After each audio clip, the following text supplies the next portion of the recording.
पहलगांव हमले के बाद ऑपरेशन सिंदूर चला पाकिस्तानी और आतंकवादियों को उनके औकात दिखाने के लिए, असली 72 होरों तक भेजने के लिए। लेकिन उसके बाद सीज फायर हो जाता है और सीज फायर के कारण हमारे देश के प्रधानमंत्री नरेंद्र मोदी को कायर, देश का गद्दार और ना जाने कौन कौन से भाषा का प्रयोग किया जा रहा है। नेहा सिंह राठौर जो एक नंबर की नचनिया है, जो सिर्फ पता नहीं कौन सा ढोलक वाले को बैठा लेते हैं, तबलक तबलक करके वो बजा बजा करके दो चार लाइन लिख करके बकवास करने लगते हैं अपने गंदी जबान से कि चौकीदारवा कायर बा।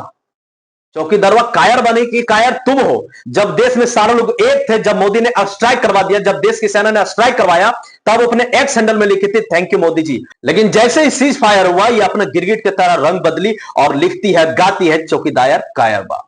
कायर और देशद्रोह नेहा सिंह राठौर है और देश के वो सारे कांग्रेसी नेता जो इस वक्त ये बात बोल रहे हैं। युद्ध अपने ईगो के लिए नहीं लड़ा जाता है, युद्ध के लिए 4-5 ऑब्जेक्टिव होते जो भारत ने अचीव किया। पाकिस्तान के साथ में जो टेररिस्ट जो मिलजुल के काम चलाते, जो अपने एजेंडे को चलाते हैं, उनको एक फ्रेम में लाना यह भारत का एजेंडा था।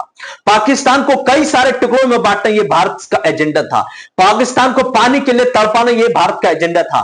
पाकिस्तान का जो ताकत है, जो एयर डिफेंस के लिए बहुत अधिक अपने आप को सुरमा समझ रहा था, उसकी औकात बताना था। पाकिस्तान का जो नेवी है, जो आर्मी है, वो जो अपने वजह से डिंग मारते हैं, उन लोगों की औकात दिखाना था।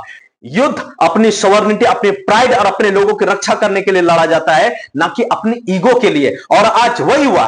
और वे लोग जो अपने ही देश के मुखिया को गद्दार कह रहे हैं, कायर कह रहे हैं, उन्हें एक बात कान खोल के सुनना चाहिए कि पाकिस्तान और इंडिया के बीच में सीज फायर अमेरिका ने आके नहीं करवाया है। पाकिस्तान का ऑफिसर ने खुद फोन करके कहा कि भैया अभी रोक दे, रोक देने तो बात बहुत ज्यादा बिगड़ जाएगी। क्यों बिगड़ जाएगी? क्योंकि पाकिस्तान के सेना ने सीमा पर फायर किया और भारतीय सेना ने उसके छाती पर जाकर के धांस दिया है। मतलब समझ रहे हो, मिसाइल उसके परमाणु जो घर है ना, जहां पर परमाणु बनाता है, वहां पर जाके फोड़ा है। और सोने इसके वजह से लीक भी हो गया, रेडियो एक्टिव वहां का जो कार्बन होता है वो लीक भी हो गया है।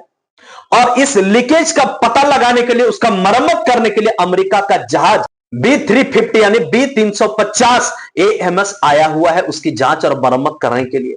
और वैसे भी अमेरिका बीच में आता क्यों नहीं? इंटरनेशनल बेइज्जती तो अमेरिका की हुई है ना ले दे करके, क्योंकि F-16 जहाज तो उसी का है और उसी का वाट लगाया है भारतीय सेना ने। यह बात तो समझ में आएगी नहीं। युद्ध अपना ईगो के लिए नहीं लड़ा जाता है। किसी भी देश का नागरिक किसी का दुश्मन नहीं होता है, चाहे वो पाकिस्तान का हो, चाहे वो इंडिया का हो। नागरिक कभी भी नहीं। जो दोषी है उसे सजा मिला, उसे हर तरीके से सजा मिला। उसके हर टेररिस्ट कैंप को धज्जियां उड़ा दिया गया, उनके एयरबेस को धज्जियां उड़ा दिया गया। इसके बाद भी इतने बेशरम हो कि ये लिखते हो कि भारत सीज फायर करके गलती किया। सीज फायर करने के लिए हाथ जोड़ा गया पाकिस्तान की तरफ से भारत में, और कोई ट्रंप वरम्प आकर के इधर नहीं काम किया है, डायरेक्ट फोन किया है। जो लोग ये कह रहे हैं ना कि चौकीदार कायर है और अचानक से इंदिरा गांधी की याद आने लगी, उन लोगों को ये समझना होगा कि भारत जिस प्रकार से लड़ाई कर रहा था ना, पूरा उसको खंडहर बना देता, और खंडहर बना भी दिया। और इस कॉम्बैट के दौरान अगर इंडिया का 10% भी नुकसान हो जाता ना, तो आज यही कांग्रेसी और यही दो कौड़ी की लड़की जो नेहा सिंह राठौर है, ये सारे लोग मिल करके मोदी को दिन रात पानी पी पी के गाली देते कि ऐसा कैसा इंसान हमारे देश में आ गया जो कभी भी किसी का सुनता नहीं है, सिर्फ और सिर्फ लड़ाई करने जानता है, देश में दंगा करना जानता है। ये वो गिरगिट। एक बात बताइए, रसिया आज तक यूक्रेन के ऊपर कब्जा कर रहा है, कब्जा कर पाया? इजराइल आज तक हमास को कंट्रोल कर पाया? आज तक चाइना जो है ताइवान के ऊपर नजर गड़ाए हुए है गिद्ध के जैसा, क्या आज तक उसका कोई कुछ उखाड़ पाया? तो ये जो दो कौड़ी के जो नेता लोग हैं, जो दो कौड़ी की नचनिया है, इन लोगों को ना प्रूफ देने की दरकार नहीं है। सेना अच्छे तरीके से जानती है उन्हें क्या करना है, और देश का जो सुरक्षा व्यवस्था उन्हें पता है उनको क्या करना और कैसे देश को सुरक्षित चलाना है।